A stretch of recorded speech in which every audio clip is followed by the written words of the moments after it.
Madame, Messieurs, c'est l'heure de l'actualité sur DRTV HD Pointe-Noire. Nous sommes mercredi 19 octobre 2022. Deux titres font la une de l'actualité de ce journal. 2 enfants abandonnés par leur mère auprès de son amant. Puis nous irons à Dolisie dans le département du Niari pour parler de la désinfection et désinsectisation des établissements scolaires. Mesdames et messieurs, bienvenue à tous.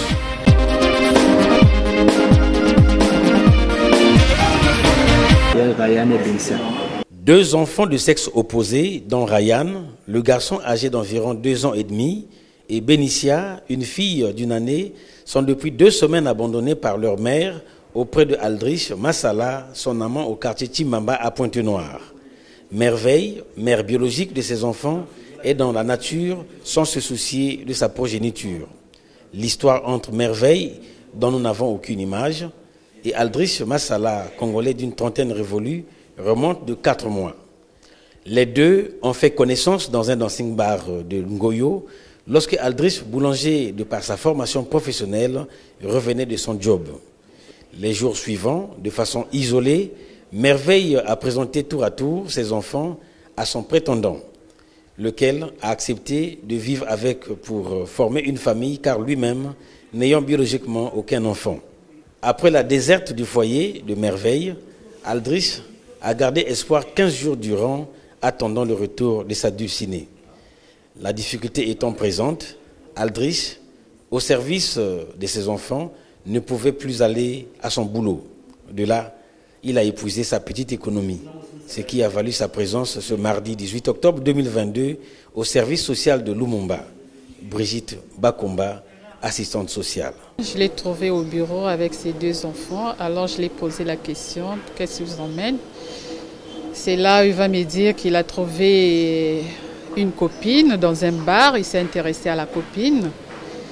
Et la copine lui a bien dit que j'ai 2 enfants. Le monsieur lui a répondu qu'il n'y a pas de problème, ce sont mes enfants, on peut faire route ensemble. Et je dirais à toutes sortes de femmes qui se comportent ainsi, de changer de comportement parce qu'il y a beaucoup de femmes qui cherchent à avoir des enfants qui n'arrivent pas à avoir des enfants et elle qui a déjà eu ses 2 enfants, il doit prendre soin de ses enfants. Bien avant, Aldrich Massala a tenté en vain une insertion sociale de ses enfants auprès de ses parents au quartier Kwiku en attendant le retour de leur mère. Les 2 enfants ont été par la suite conduits au centre social Jean Baba.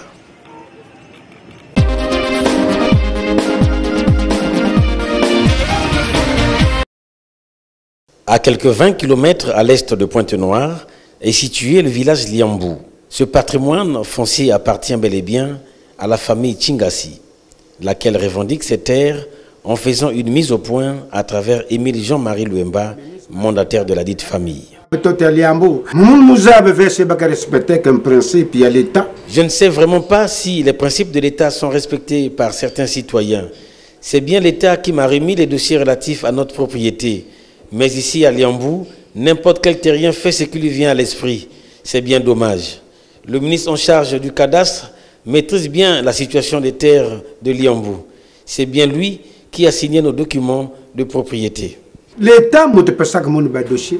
Conformément à la loi numéro 21-2018 du 13 juin 2018 fixant les règles d'occupation et d'acquisition des terres et terrains en République du Congo, la famille Tchingassi dispose de toute documentation liée à sa légitimité.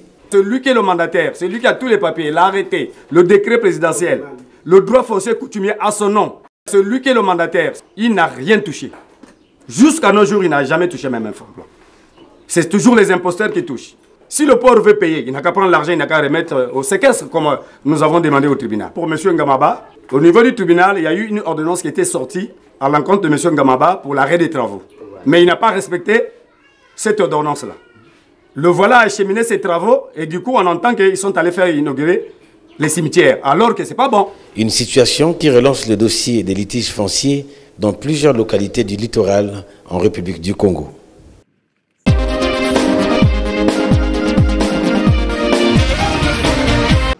Les écoles privées et publiques de la ville de Dolisie sont en cours de désinfection et désinsectisation conformément à l'accord entre les directeurs départementaux de la santé et de l'enseignement préscolaire, primaire, secondaire et de l'alphabétisation. L'opération a été officiellement lancée au complexe scolaire Fondation Inspecteur Kisangou par le préfet du département du Niari, Frédéric Baron-Bouzok, dimanche 16 octobre 2022. Habillé en tenue d'hygiène, le préfet du Niari a montré l'exemple d'un administrateur qui doit tout aussi être sur le terrain. Le CEG de l'unité, les écoles primaires Gaïa et 13 février 1971, ainsi que les lycées Victor Justin Satou et Simon-Pierre Kikungango ont bénéficié de cette opération. Une opération permettant aux apprenants et enseignants de démarrer l'année scolaire dans des conditions hygiéniques.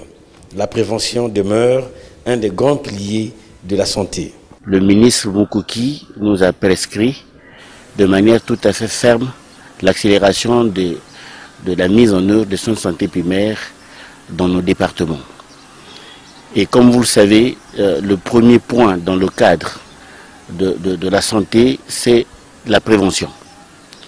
Et les soins de santé primaires, c'est avant tout la prévention. Tenant compte du fait que les écoles sont restées longtemps fermées et qu'il y a des micro-organismes qui se sont développés dans ces écoles, il était important que nous puissions désinfecter ces salles de classe, mais aussi désinsectiser pour que nous puissions garantir la santé de nos enfants. Véritable satisfaction du préfet du département du Niari. C'est une satisfaction. C'est une initiative du directeur départemental des soins et services de santé en collaboration avec ceux des enseignements.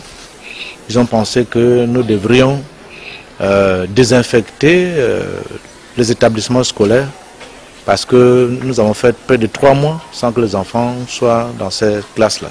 Cette opération va s'étendre jusqu'à l'intérieur du département du Niari.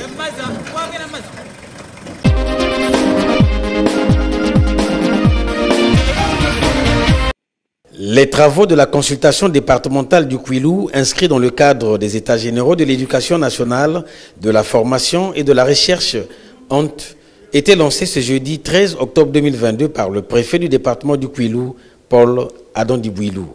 Ces retrouvailles ayant connu la participation d'Albert Malonga, directeur de cabinet du haut-commissaire à l'organisation des États généraux de l'éducation nationale, de la formation et de la recherche, ainsi que d'autres cadres de l'enseignement, visent à trouver des approches nouvelles au profit de l'amélioration du système éducatif congolais.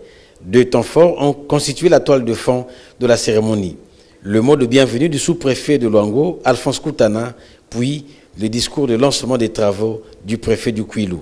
La présente consultation dans notre département a pour objectif de permettre à chacun de contribuer à la réflexion nationale tout en relevant les spécificités locales en vue de l'amélioration et du renouveau de l'environnement éducatif départemental et partant national.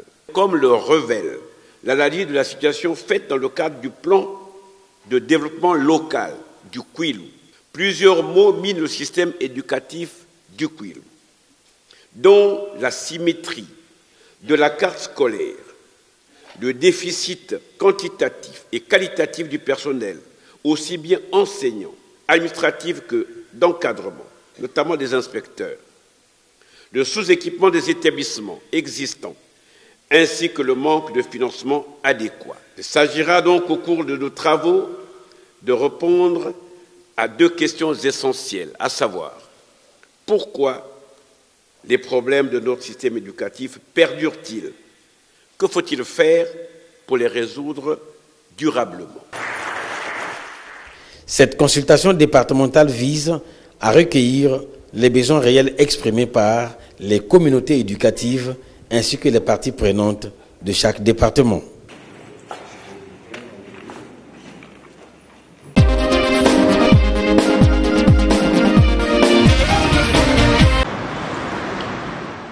C'est devant les acteurs de l'éducation, les officiels du département de Pointe-Noire, qu'Alexandre Honoré Paccard a ouvert ce jeudi 13 octobre 2022 les consultations départementales sur la réforme du système éducatif dans la salle du 28 novembre 1958. Au chronogramme de la cérémonie, l'allocution du chef de la délégation, Christian Grégoire Efouma, mettant en exergue les objectifs des consultations départementales. 13 septembre 2022, 13 octobre 2022, voici 30 jours jour pour jour, qu'ont été lancés officiellement à Brazzaville, au Palais des Congrès, les États généraux de l'éducation nationale, de la formation et de la recherche par Monsieur le Premier ministre, chef du gouvernement, Anatole Collinet Makosso, sous le leadership affirmé de son Excellence Monsieur Denis Sassou Nguesso, président de la République, chef de l'État, qui, dans son projet de société « Allons plus loin ensemble », consacre une place cardinale à la formation du capital humain. Ouvrant les travaux, Alexandre Honoré Paccard a exhorté les participants à ces assises à plus de responsabilités. Il s'agit de mobiliser les acteurs du système éducatif de manière inclusive et participative, de même que la société civile, les confessions religieuses, les associations d'élèves et étudiants, les partenaires sociaux, en vue de diagnostiquer le système et d'envisager les solutions appropriées pour accéder à une éducation de qualité. C'est ainsi que les États ne ménagent aucun effort pour se doter d'un système éducatif performant. Comme chacun le sait, la situation de notre système éducatif reste à plus d'un titre préoccupante en dépit de plusieurs avancées significatives. Parmi les grands résultats attendus des États généraux, il y a la rédaction d'une loi de programmation qui va prendre en compte tous les besoins exprimés dans tous les départements et les budgétiser de sorte que les problèmes soient résolus grâce au caractère contraignant de cette loi. Sur ce, je déclare ouvertes les consultations départementales de Pointe-Noire jeudi et je vous remercie. Pilier du projet de société du président Denis Sassou Nguesso, la réforme du système éducatif devient une préoccupation nationale pour jeter les bases de la nouvelle école au Congo.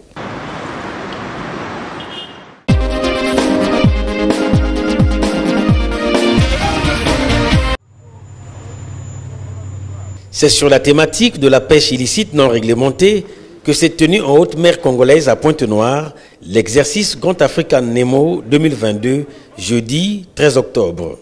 À cet effet, le patrouilleur P201 de la Marine nationale a permis aux acteurs de sécurisation de faire un acte de simulation.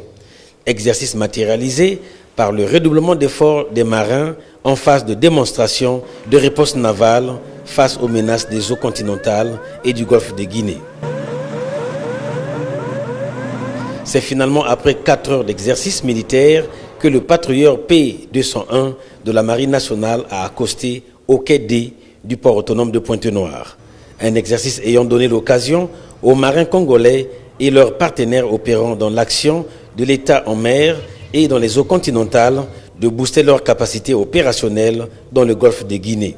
Le concept de l'action de l'État en mer et dans les eaux continentales a été développé au Congo parce que l'État, notre État, a reconnu que la mer, y compris les eaux continentales, constitue une richesse et qu'il faut la préserver, il faut la sauvegarder, il faut la protéger.